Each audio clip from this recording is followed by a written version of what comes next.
I'm Sarah Masterson, and I'm going to be telling you a little bit today about Philippa Schuyler's piano work, 7 Pillars of Wisdom. For the past few years, I've been working on a project reconstructing and recording this piece. Philippa Schuyler was a mixed-race composer, pianist, child prodigy, journalist, and novelist, most of whose works have never been recorded or published, in large part due to her early death at age 35 in the Vietnam War. This particular piece was written sometime in 1964 to 1965. And while Schuyler performed it during her lifetime, since her death, the manuscript pages have remained in archive boxes at the Schomburg Center in New York. For this project, I reassembled and transcribed those pages from what was a combination of handwritten musical notation and performance instructions. And then using that score, I've since recorded the full work to be released sometime in 2022. So what I thought I would talk about today is the programmatic nature of the piece. It was inspired by T.E. Lawrence's memoir of the same title. At the beginning of this project, I really only had the vague idea that there was a movie called Lawrence of Arabia about him. His memoir and this piece describe his experiences in the Middle East during World War I, which is a vast generalization because it's a very complicated story. But it's also a fairly dark story with a lot of violence and terrible acts on the part of just about everyone involved. 7 Pillars doesn't shy away from that darkness. Movement titles reference evil, mistakes, blood, agonies, and so on. To help illuminate the plot, Schuyler included a typed list of quotations that go along with each movement, quotations from Lawrence's book that explain what's happening.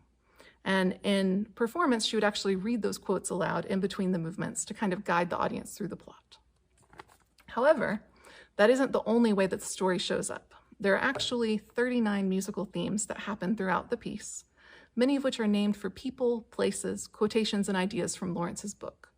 Some of them are also named for chapters of the Quran, which seem to have been chosen for their thematic connections to the plot, or more specifically, Schuyler's interpretation of it. So this is a giant work. It's 70 minutes long, so I'm really only going to hit a few highlights in this, but I thought we would start at the beginning with the prologue. The prologue is, as the name would imply, depicting things that happen before the start of Lawrence's book. But it also is setting the stage in terms of introducing some of the most important recurring musical themes. So at the very beginning, the first thing that you hear is a theme representing the Arab Revolt. That's followed by a theme representing 7 Pillars of Wisdom, the title, which it actually spells out using Schuyler's own musical alphabet.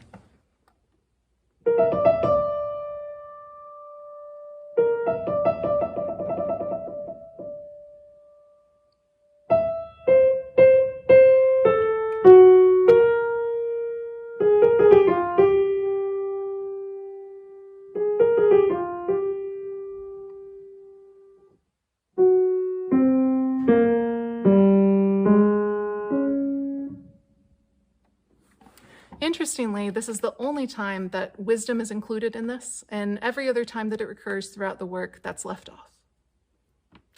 This opening section also includes a theme named for the Ottoman Empire, which is who the Arab Revolt was fighting.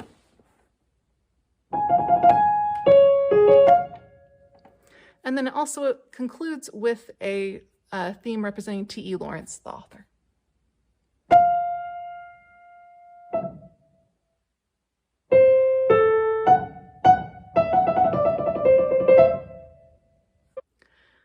So next we're going to skip to movement 3, which is titled Blood.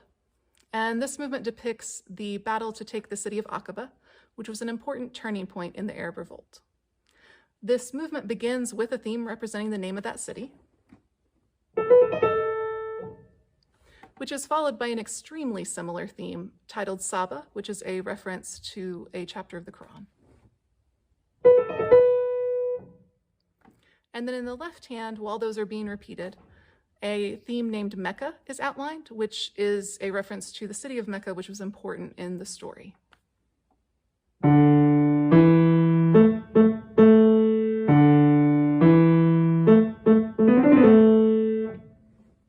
And so the section you're about to hear is that opening section of movement 3 that is based on those 3 themes.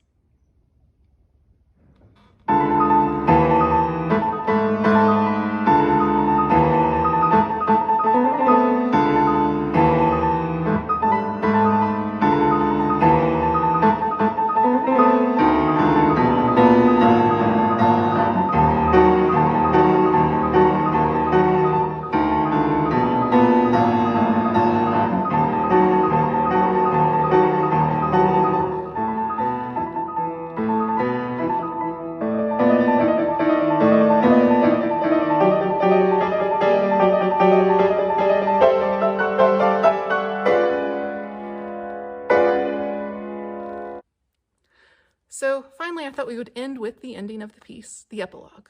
It's titled Disillusion, Death, and the Final Liberty of the Afro-Asian Peoples. And it has 3 corresponding sections. The first section, Disillusion, is depicting events not long after the end of Lawrence's book, in which it became clear that France and Britain were betraying their promises to the Arab people and were dividing up their land amongst themselves. And so everything that in this whole story that they had fought for ended up not actually happening. And so that is the mutual disillusion of the title. The second section is short and it's based on the death of Lawrence. And then the last largest section is the finale. And it seems to be depicting, it's a little more vague, but it seems to be depicting their dream of freedom and self-governance. Most really of the named themes come back during this, but it actually ends with completely new material, perhaps appropriately so. And it's a very triumphant sounding ending. It's also a new key, G-flat major, which is a little remarkable considering we've had 70 minutes of music at this point.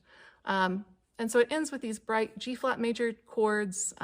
It sounds like they've won, and then it ends with a giant tone cluster. So that's what you're about to hear, is that ending clip.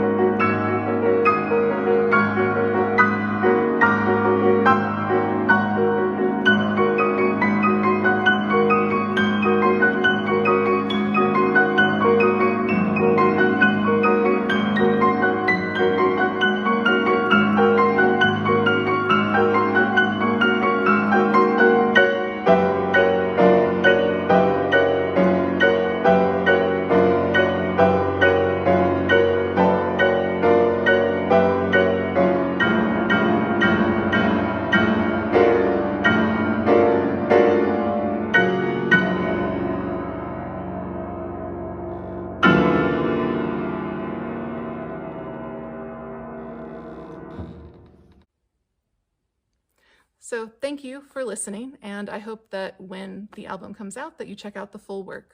Thank you.